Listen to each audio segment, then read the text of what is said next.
இன்னைக்கு நம்ம ஜூலை மாத தேய்பிறை அஷ்டமி பைரவர் வழிபாடு பரிகாரம் தான் பார்க்க போகிறோம். விரைவில் குழந்தை பாக்கியம் கிடைக்க தேய்பிறை அஷ்டமியில் பைரவரை இப்படி வழிபட்டு பாருங்க அப்படின்னு சொல்லியிருக்கோம். நமது முன்னோர்கள்லாம் பார்த்தீங்கன்னா 16 பெற்று பெருவாழ்வு வாழ்க அப்படின்னு அந்த 16 வகை செல்வங்கள் பெற்று வாழணும் ஒவ்வொரு அந்த தம்பதிகளும் அப்படின்னு சொல்லி வாழ்த்துவாங்க.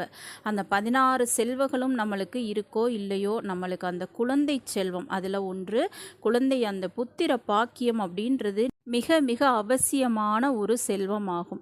எத்தனையோ பேருக்கு இந்த குழந்தை செல்வம் அப்படின்றது கிடைப்பது கிடையாது.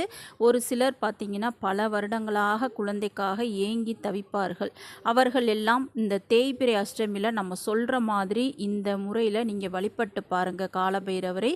நிச்சயமாக விரைவிலேயே உங்களுக்கு அந்த புத்திர பாக்கியத்தை கொடுப்பார் காலபைரவர்.